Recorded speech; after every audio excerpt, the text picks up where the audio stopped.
أيها الإخوة الكرام، عن أبي ذر رضي الله عنه قال عليه الصلاة والسلام: إذا اقترب الزمان، يعني اقتربنا من قيام الساعة، كثر لبس الطيالسة، وكثرت التجارة، وكثر المال، وعظم رب المال بماله، وكثرت الفاحشة، وكانت إمارة الصبيان، وكثرة النساء، وطفف في المكيال. كثرة النساء في الأماكن العامة المقصود، في كل مكان، في كل وقت، في كل طريق، في كل سوق. ويربي الرجل جروا خير له من أن يربي ولدا، ولا يوقر كبير ولا يرحم صغير، ويكثر أولاد الزنا، حتى إن الرجل ليخشى المرأة على قارعة الطريق. ويلبسون جلود الضأن الدبلوماسية على قلوب الذئاب. أمثلهم في ذلك الزمان المداهن، يبدو لبقا وذكيا وحصيفا وعنده حكمة، المداهن الذي يبيع دينه من أجل دنياه. ويقول عليه الصلاة والسلام: 5 ب5. قيل: يا رسول الله، وما 5 ب5؟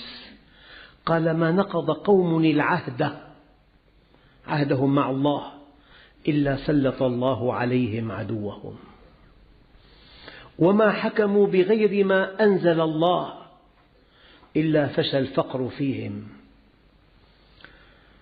ولا منعوا الزكاة إلا حبس عنهم القطر، ولا طففوا المكيال إلا حبس عنهم النبات، وأخذوا بالسنين. وعن أبي هريرة رضي الله عنه قال عليه الصلاة والسلام: لا تقوم الساعة حتى تأخذ أمتي مأخذ القرون قبلها، شبرا بشبر وذراعا بذراع. قيل له: يا رسول الله، كفارس والروم؟ قال: من الناس إلا أولئك؟ يعني عاداتنا، تقاليدنا، ألبستنا، بيوتنا، احتفالاتنا، آلامنا، أفراحنا، مناهجنا، يعني مناهجنا الدراسية، على أزيائنا النسائية، على احتفالاتنا، على البروتوكولات. لا يمكن أن يقام فندق من نوع 5 نجوم إلا ويبيع الخمر، لأنه هي منزلة بالقرآن. لأنه يعني إذا ارتدى الشباب هناك الثياب المرقعة، ارتدينا الثياب المرقعة. الثياب التي فيها حفر نرتديها نحن، لو دخلوا جحر ضب لدخلتموه. تقليد أعمى. مصمم أزياء في بلاد الغرب يتحكم بنساء المسلمين، يكشفن عن عوراتهن، يكشفن عن مفاتنهن، لأن التصميم السنة هكذا. هذا من إعلام الله له، هو لا يعلم الغيب كما قلت في بداية الخطبة. لا تقوم الساعة حتى تقتتل فئتان من المسلمين، فيكون بينهما مقتلة عظيمة، دعواهم واحدة، كلاهما يؤمن بالقرآن، كلاهما له مساجد، والحرب الأهلية في العراق كما ترون. كل يوم 50 60 80 100 عدد الجرحى يوميا. ويقول عليه الصلاة والسلام: لا تقوم الساعة حتى يكثر الهرج.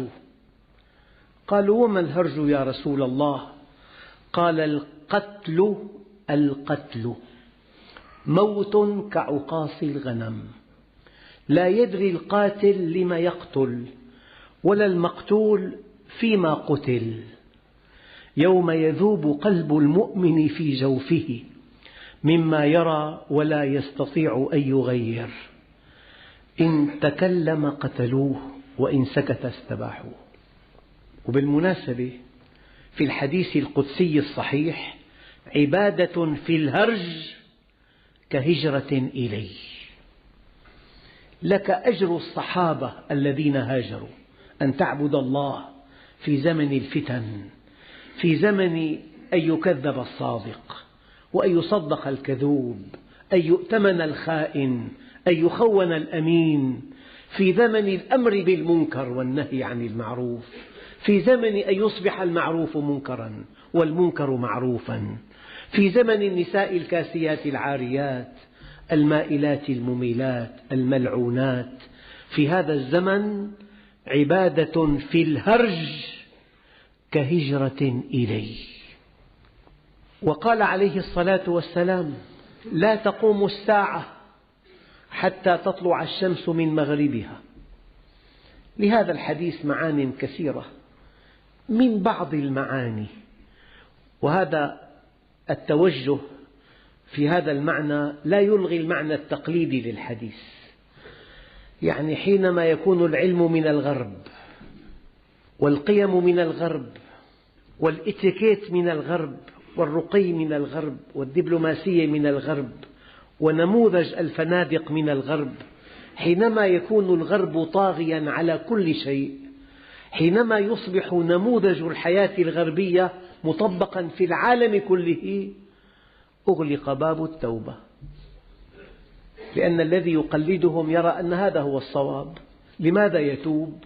الدين تخلف، الدين فقر، الدين جهل. أما الرقي والحضارة والتقدم والحياة العصرية نأخذها من عندهم. لذلك عند معظم المسلمين هوس في تقليد الأجانب، لو دخلوا جحر ضب لدخلتموه. لا تقوم الساعة حتى يكون أسعد الناس بالدنيا لكع ابن لكع، يعني تاجر مخدرات، بيوت وسيارات ومركبات وطائرة خاصة، تاجر مخدرات، الربح أكثر من 100,000 ضعف. يعني كيلو المخدرات من مكان زراعته يباع ب100,000 ضعف في مكان استهلاكه. هؤلاء الذين يعيشون على دماء الناس، تجار السلاح، هؤلاء الذين يروجون الفساد، 23 مليون موقع إباحي بالإنترنت، 400 محطة فضائية إباحية، أرباحها فلكية. من يدير هذه المحطات ومن ينشئ هذه المواقع ومن يدير الملاهي والنوادي الليلية، طريق صغير في 90 نادي ليلي. أيها الإخوة، دخل فلكي، مركبة، قصر، بيت، سيارة، مكانة، علاقات عامة، شبكات. لا تقوم الساعة حتى يكون أسعد الناس بالدنيا لكع ابن لكع. ومن شدة البؤس على معظم الناس يقول عليه الصلاة والسلام: والذي نفسي بيده لا تمر الدنيا حتى يمر الرجل بالقبر فيتمرغ عليه ويقول: يا ليتني مكان صاحب هذا القبر. وليس به الدين وما به إلا البلاء. ولا تقوم الساعة في رواية أخرى حتى يمر الرجل بقبر الرجل فيقول: يا ليتني مكانه. أخرجه مسلم والبخاري. ويقول عليه الصلاة والسلام فيما رواه أنس بن مالك: إذا كان أمراؤكم خياركم وأغنياؤكم سمحاءكم وأمركم شورى بينكم فظهر الأرض خير لكم من بطنها. وإذا كان أمراؤكم شراركم وأغنياؤكم بخلاءكم وأمركم إلى نسائكم فبطن الأرض خير لكم من ظهرها. ومن علامات قيام الساعة: لا تقوم الساعة حتى يتقارب الزمان، يعني قد تصل إلى طرف الدنيا ب17 ساعة، بينما قد تصل في عهد النبي وأصحابه من المدينة إلى الشام بشهرين. الآن 17 ساعة من طرف الدنيا إلى طرفها الآخر، حتى يتقارب الزمان فتكون السنة كالشهر والشهر كالجمعة والجمعة كاليوم واليوم كالساعة وتكون الساعة كالومضة. التواصل الإعلامي هذا. ولا تقوم الساعة إلا على شرار الناس، شردوا عن الله شرود البعير، ليس فيهم خير، ليس لهم عند الله وزن، فلا نقيم لهم يوم القيامة وزنا. لهم صغار عند الله، سقطوا من عين الله، يبيعون دينهم بعرض من الدنيا قليل، يبيعون دينهم بيمين كاذبة، ببيت مغتصب، بشركة مغتصبة. ومن أشراط الساعة كما قال عليه الصلاة والسلام أن يرفع العلم، وأن يظهر الجهل، وأن يشرب الخمر، وأن يفشو الزنا. ويقول عليه الصلاة والسلام يكثر النساء، يعني المرأة لها مكان طبيعي، مكان تربية أولادها ورعاية زوجها والعناية بأولادها، وأيما امرأة قعدت على بيت أولادها فهي معي بالجنة، وأول من يمسك بحلق الجنة أنا، فإذا امرأة تنازعني تريد أن تدخل الجنة قبلي قلت من هذه يا جبريل؟ قال هي امرأة مات زوجها وترك لها أولادا فأبت الزواج من أجلهم. أينما تحركت، في أي طريق سرت، في أي سوق دخلت، في أي منتدى حضرت، معظم الحاضرين من النساء.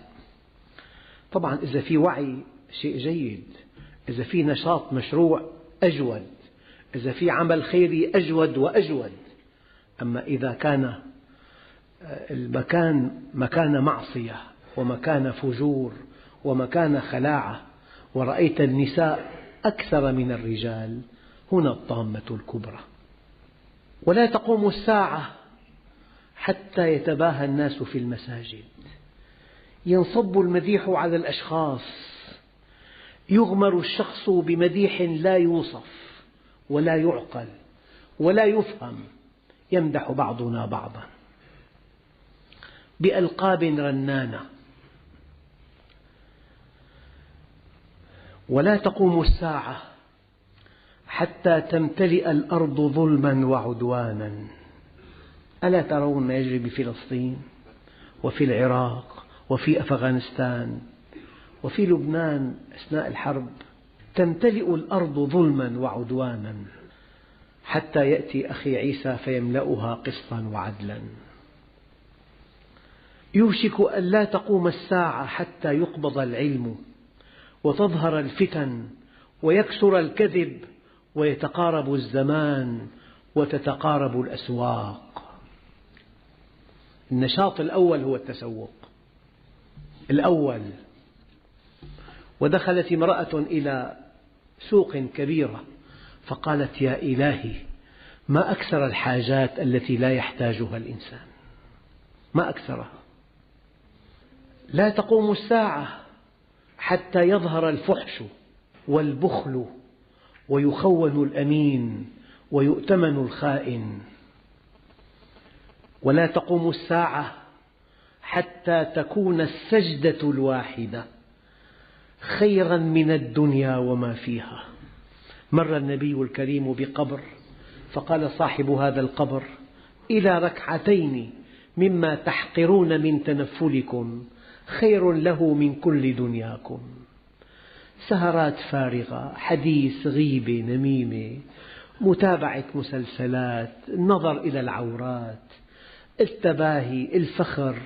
يعني ما جلس قوم مجلسا لم يذكروا الله فيه إلا قاموا عن أنتن من جيفة حمار. جلسة بأكملها كلام فارغ، تعليقات سخيفة، مزاح رخيص، تهجم، تقليد، محاكاة، سخرية، تعليقات لا يفعل شيئا، لا يقدم ولا يؤخر، ينصب نفسه وصي على الناس، يقيم الناس، يوزع الألقاب عليهم، يوزع التهم، يكفر، يبدع، يشرك، ولا يقدم شيئا. هكذا مجالس المسلمين إلا قاموا عن أنتن من جيفة حمار. لا تقوم الساعة على أحد يقول لا إله إلا الله. وفي حديث آخر لا تقوم الساعة حتى لا يقال في الأرض الله. والله حضرت مؤتمرا للأسرة، والله في هذا المؤتمر نخبة من علماء النفس والاجتماع في العالم العربي، والله الذي لا إله إلا هو. أول يوم كان فيه 8 محاضرات، واليوم الثاني 4، وما ذكر أحد كلمة الله ولا الإسلام ولا الدين أبدا. موضوع الدين نحي جانبا عن قصد، غيب الدين، ولا أحد قال كلمة الله، مع أن الأسرة ألصق موضوع بالدين، ألصق موضوع بالإسلام. الآيات والأحاديث لا تعد ولا تحصى في توجيه الأزواج والزوجات أبدا. علم نفس، علم اجتماع، ونستورد العلوم من عالم إباحي ملحد. قد يأتي طبيب نفسي، بماذا ينصح الشاب المريض؟ بأن يكون له صديقة خارج نطاق الزوجية، هكذا تعلم هناك. إذا لا تقوم الساعة حتى لا يقال في الأرض الله. بأي لقاء، بأي اجتماع، بأي بحث، بأي ندوة لا يطرح موضوع الدين أبدا أبدا. ولا تقوم الساعة إلا على حثالة من الناس، هم بطنه، هم فرجه، هم المتعة، هم الرحلات، هم السفر، هم الوجاهة، هم الكبر، هم حوزة أكبر مبلغ من المال ليستمتع به، ولو بنى مجده على أنقاض الناس، ولو بنى غناه على فقرهم، ولو بنى قوته على ضعفهم، ولو بنى أمنه على خوفهم، ولو بنى حياته على موتهم. لا تقوم الساعة حتى تروى الأرض دما، كل يوم بقعة دم بمساحات كبيرة، على السيارات، على الطرقات، بالمستشفيات، بقع الدم والقتلى، حتى تروى الأرض دما ويكون الإسلام غريبا. لا تقوم الساعة حتى يكون كتاب الله عارا. ألم يدنس في أمريكا؟ ويتقارب الزمان وتنقض عراه عروة عروة، يتهم الأمناء، يصدق الكاذب، يكذب الصادق، يكثر الهرج. قالوا: وما الهرج يا رسول الله؟ قال: القتل، ويظهر البغي والحسد والشح، وتختلف الأمور بين الناس، ويتبع الهوى، ويقضى بالظن، ويقبض العلم، ويظهر الجهل، ويكون الولد غيظا. والله مئات الاتصالات يشكون من أولادهم، أولادهم عبء عليهم، بلاء من الله، ولد ليس فيه أدب ولا علم، يأتي بعد منتصف الليل يتطاول على أمه وأبيه، يكسل ضرب إخوته، يأكل وحده، يطالب بالمال بكل وقاحة. لا تقوم الساعة حتى يكون الولد غيظا. والله إنسان أحبه له ابن أقسم بالله إذا دهس بمركبة ليقيم مولدا ابتهاجا بموته، يكسر كل شيء، يبتز من ماله، يركب عليه الديون، هكذا قال النبي الكريم، حتى يكون الولد غيظا والمطر قيظا ويفيض اللئام فيضا. إذا إنسان أكرمك يعمل لك صدمة، ما الذي حدث؟ الأصل هناك من يبتزك، هناك من يقيم أمامك العقبات. يفيض اللئام فيضا ويغيض الكرام غيظا، ويجترئ الصغير على الكبير واللئيم على الكريم. قيل: ما الذل؟ قال: أن يقف الكريم بباب اللئيم ثم يرده. والله مرتين، كما قال الإمام علي رضي الله عنه: والله مرتين لحفر بئرين بإبرتين، وكنس أرض الحجاز بريشتين، ونقل بحرين بمنخلين، وغسل عبدين أسودين حتى يصيرا أبيضين، أهون علي من طلب حاجة من لئيم لوفاء دين. ولا تقوم الساعة حتى يسود كل قبيلة منافقوها، الرواج للمنافق. ويقول عليه الصلاة والسلام: سيكون قوم يأكلون بألسنتهم، كيف أن المرأة الزانية تأكل بثدييها، تبيع عرضها من أجل أن تأكل.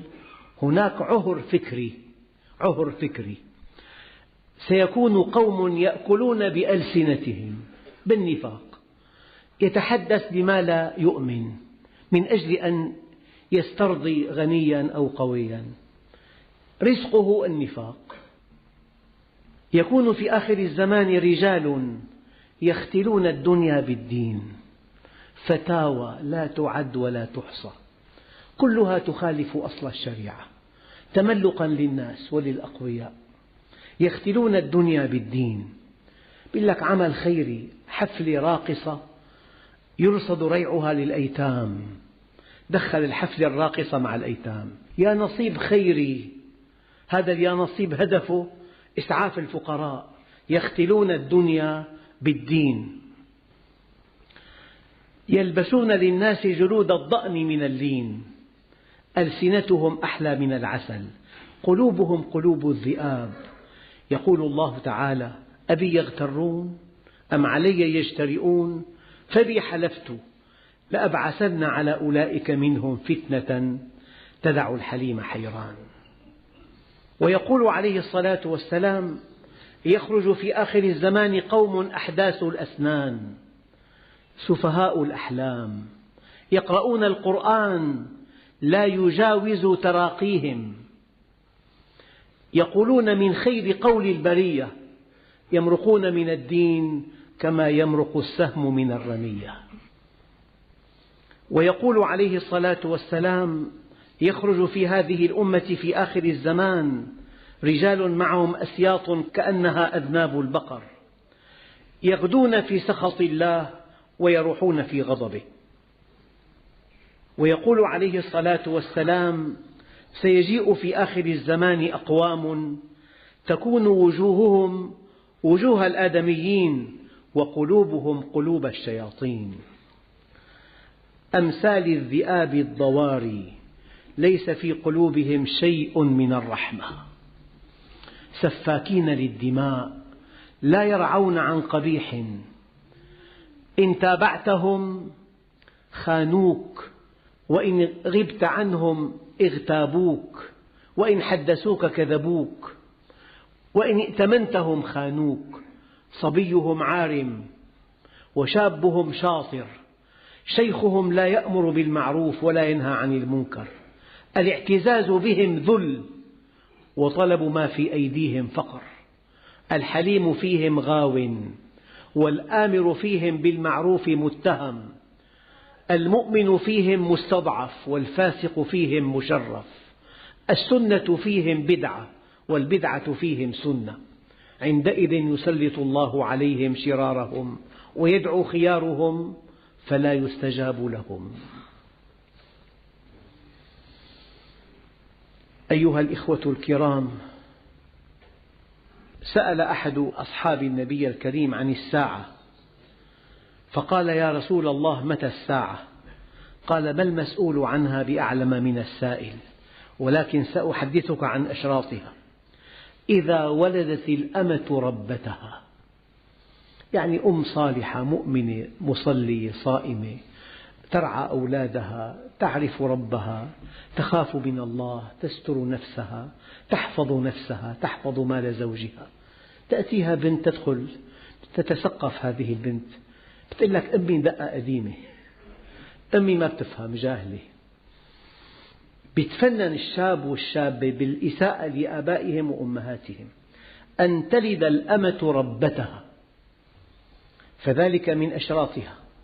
وأن ترى الحفاة العراة يتطاولون في البنيان.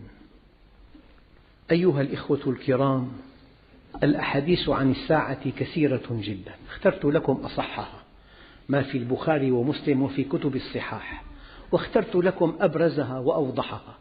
ولكن يجب أن تعلموا أن ما نعاني منه من خلل في حياتنا ومن فشو النفاق والفجور والفسق والعصيان والكذب والغيبة والنميمة وأكل المال الحرام، هذا شيء أخبر عنه النبي العدنان. ولكن ليس معنى هذه الخطبة أن تيأسوا، معنى هذه الخطبة أن تحذروا، والله عز وجل يعامل كل منا بحسب استقامته وعمله الصالح. أنت سيد بيتك وسيد عملك، فإذا أقمت أمر الله فيما تملك كفاك ما لا تملك، ولا تزر وازرة وزر أخرى. الله عز وجل أرسل الملائكة لإهلاك قرية، فقالوا إن فيها رجلا صالحا، قال به فابدأوا. ولم يا رب؟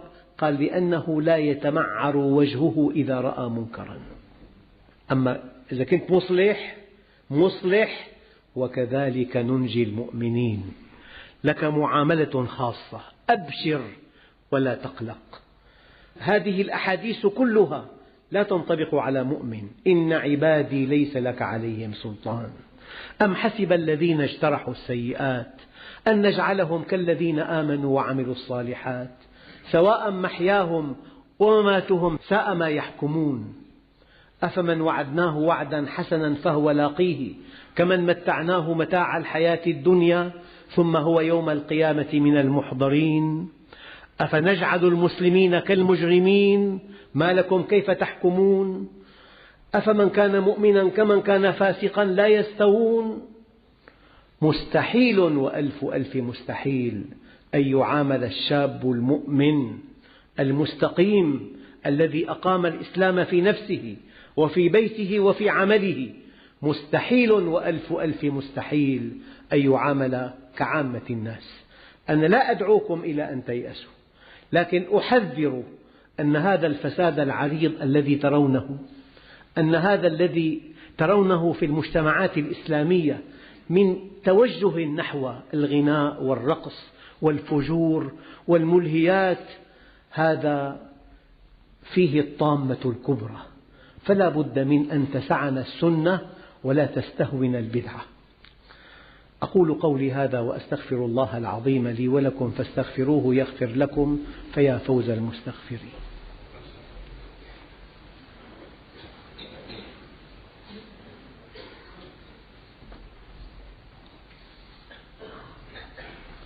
الحمد لله رب العالمين، وأشهد أن لا إله إلا الله ولي الصالحين، وأشهد أن سيدنا محمدا عبده ورسوله صاحب الخلق العظيم.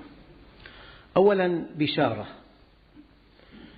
يقول عليه الصلاة والسلام في الحديث الصحيح الذي أخرجه النسائي بإسناد صحيح: عقر دار المؤمنين الشام. أنتم في أفضل بلد في آخر الزمان. رأيت عمود الإسلام قد سل من تحت وسادتي فأتبعته بصري فإذا هو بالشام. نحن في خير أيها الإخوة.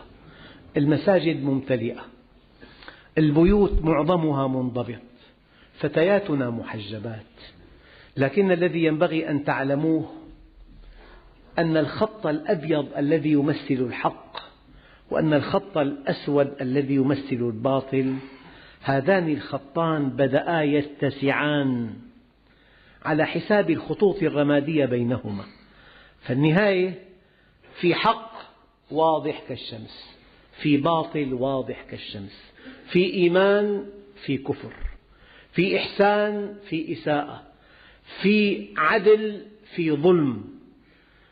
يعني الآن الأمور واضحة جدا، فطوبى لمن وسعته السنة ولم تستهوه البدعة.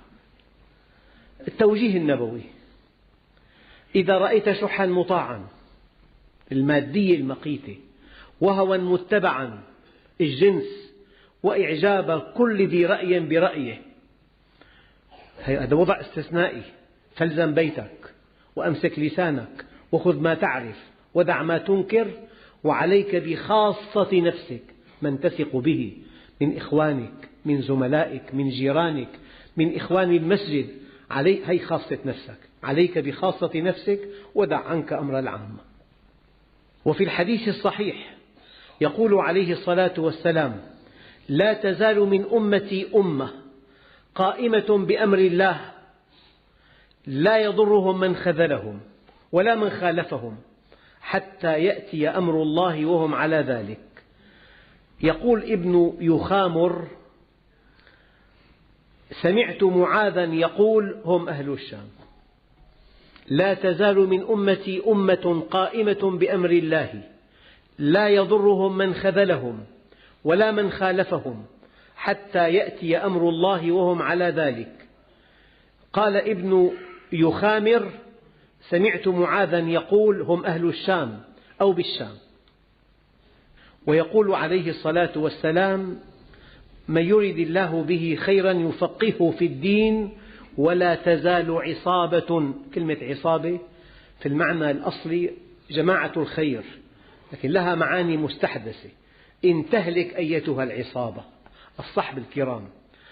لا تزال عصابة من المسلمين يقاتلون على الحق ظاهرين على من ناوأهم إلى يوم القيامة. أخرجه البخاري ومسلم. آخر حديث في هذه الخطبة يحمل هذا العلم: من كل خلف عدوله ينفون عنه تحريف الغالين وتأويل الجاهلين وانتحال المبطلين. ونرجو أن نكون جميعا من هؤلاء. ينفون عنه تحريف الغالين وتأويل الجاهلين وانتحال المبطلين.